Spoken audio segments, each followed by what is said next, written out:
ஒரு அனிவாரியான ஒரு ஆலோசனை கூட அமர்த்த முடியாத வெட்கக்கேடு இந்த தமிழக அரசுக்கு. நல்ல காரணமா சொல்லி நாங்க ஏற்றுக்கிறோம். நல்ல ஒரு காரணமா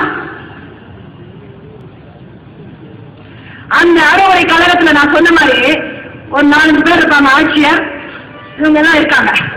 இன்னொரு காமெடியான ஒன்று, இந்த சட்டம் ஒழுங்கு எல்லாருமே சொல்லிட்டாங்க.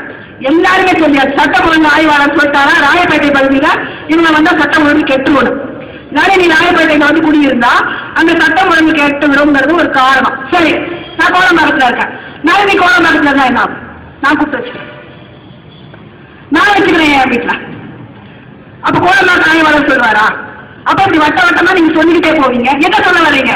அவங்க இங்க இருக்கக்கூடாது, வெளிநாடு போயிட்டு சொன்ன விடுதலை பண்றேன்னு சொல்லுவீங்களா? அதான் அவங்க கருத்தா? இங்க சட்டம் ஒழுங்கு கெட்டு விடும். சரி, இங்க வெளிநாடு போவனா இருந்தால் நாங்கள் அனுமதிக்கிறோம் சொல்ல தயாரா? சொல்லு, நாங்க வெளிநாடு அனுப்புறோம். மகள் எங்க இருக்கிறாங்க அங்கே நாங்க அனுப்புறோம். என்ன சொல்ல வர்ற? அந்த ப்ரொபேஷன் ஆபீசர் ஒரு இது கொடுக்குவோம். இந்த பெண் நல்ல பெண் தான், இங்க வெளியில வந்தாங்கன்னா எந்த தீங்கும் இருக்காது நாங்க பார்த்த வரை. ஏன்னா ப்ரொபேஷன் ஆபீசருக்கு ரொம்ப முக்கியமானவர். அவர் தான் இத்தனை ஆண்டு காலமாக சிறையில என்ன மாதிரி அவங்க இருந்தாங்கன்னா ஒரு நன்னடத்தை அலுவலர். அவரு அதை கண்காணிச்சுட்டே வராரு. இது வரைக்கும் வேற எதுவுமே அவங்க சொல்லல. அவங்க மேல எந்த குற்றச்சாட்டும் இல்லை. உண்ணாவிரதம் இருந்தா பல நாட்கள் தன்னுடைய கணவரை சந்திக்க கோரியோ அல்லது நீதிமன்றத்தில் வழக்கை விசாரிக்க கோரியோ அப்போ ஒரு நீதிமன்றம் உண்ணாவிரதம் இருந்தார் என்பதை தவிர நடுவி மீது எந்த வழக்கும் கிடையாது. அது அந்த நன்னடத்தை அலுவலருக்கு நன்றாக தெரியும். அவரு நல்ல முறையில எழுதுறாரு. அந்த நன்னடத்தை அலுவலர் கொடுத்த அந்த படிவத்துல இந்த பெண்ணுக்கு நான் பொறுப்பேற்கிறேன்னு நான் கையெழுத்து போட்டு அனுப்பிச்சிருக்கேன். இந்த அறிவுரை கழகத்துல 2 பேருடையது எதிரானதாக இருக்கும். ஒன்று நன்னடத்தை அலுவலருடையது, இன்னொன்று சைக்காலஜிஸ்ட். ஏன்னா மாவட்ட நீதிபதி ஆகட்டும், இவங்க சொல்ற அந்த சூப்பரிண்டென்டென்ட் ஆகட்டும் இருக்கட்டும், மாவட்ட ஆட்சியர் ஆகட்டும், எல்லாருமே அரசுக்கு உட்பட்டவங்க. சட்டம் ஒழுங்கு ஆய்வாளர் அவர் என்ன பெரிய பிஸ்தா?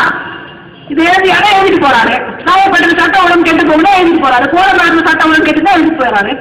என்ன ஆயிரும்? அது ஒரு பெரிய விஷயமே இல்லையே. அப்போ ப்ரொபேஷன் ஆபீசர் கொடுக்கல, நன்னடத்தை உடையவர் அப்படின்னு கொடுத்திருக்கிறார். அவரு சைக்காலஜிஸ்ட் பிரஷர் பண்ணிருப்பாங்க, அவர் கொடுக்க மறுத்திருப்பார். ஏன்னா சுந்தரராஜன் சொன்ன மாதிரி நல்ல உறவினோடு இருக்கிறார்.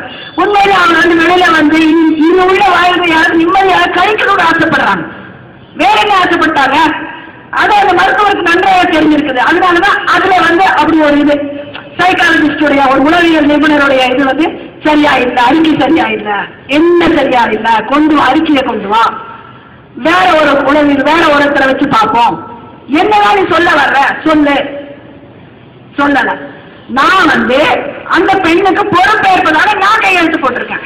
நான் வந்து சும்மா சாதாரண ஆள் கிடையாது. என்னால இது வரைக்கும் எந்த சட்ட ஒழுங்கு பிரச்சனையும் கிடையாது, என்னால எந்த குற்றச்சாட்டும் கிடையாது, எந்த வழக்கும் கிடையாது.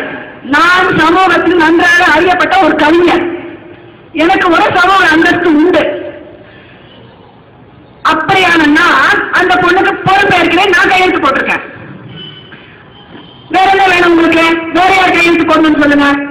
வேற என்ன வேண்டும் என்று உங்களுக்கு சொல்லுங்கள்.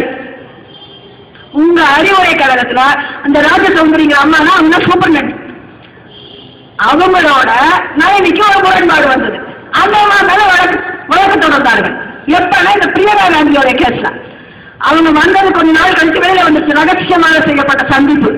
அதுக்கப்புறம் அது வந்து வெளியில வந்துருச்சு. வெளியில வந்த பிறகு இந்த அம்மானால ஏற்பாடு பண்ணாங்க. சிறைக்குள்ளே இருந்தாங்க, இல்ல சிறையை விட்டு வெளியில கொண்டு போனாங்க. அப்படின்னா ஒரு பெரிய ஒரு பிரச்சனை வந்தது. நயனிக்கும் அந்த சிறை கண்காணிப்பாளருக்கும் ஆன ஒரு பெரிய பிரச்சனை வந்து நீதிமன்றத்துக்கு போய் அப்புறம் அடங்குச்சு. அந்த அம்மையார் தான் இந்த அறிவுரை கழகத்துல ஒரு மெம்பரா உட்கார்ந்து இருக்கிறாங்க. என்ன நியாயம் இது? எப்படி அவங்க நீங்க நியாயத்தை எதிர்பார்ப்பீங்க? அந்த அறிவுரை கழகத்தில் யாராவது ஒரு ஹியூமன் ரைட்ஸ் ஆக்டிவிஸ்ட் யாராவது இருக்காங்களா? மனித உரிமை தொடர்பாக இருந்து யாராவது ஒருத்தர் இருக்காங்களா? இல்ல எந்த மாதிரி ஏதாவது ஒரு சொல்ற ஒரு சமூகம் அந்த எந்த இதுவும் இல்லாத ஒரு நடுநிலையான ஏதாவது ஒரு படைப்பாளர்கள் இல்ல வேற யாராவது இருக்காங்களா? இதோட தொடர்பு இல்லாதவங்க யாராவது இருக்காங்களா? எல்லாம் அரசால் கட்டுப்படுத்தப்படுகிறார்கள். அப்படி இருக்கும்போது இந்த ஆலோசனை கழகத்தில் என்ன நம்ம ஏற்றுக்க முடியும்? அத்தனையும் கேலி கூத்து. அரசாங்கம் சும்மா ஒரு உரிமை எடுத்து வச்சுக்கிட்டு அதை வந்து நீதிமன்றத்தில் என்ன சொல்றதுன்னு தெரியாம கொட்டின உழறி கொட்டின ஒரு குப்பை.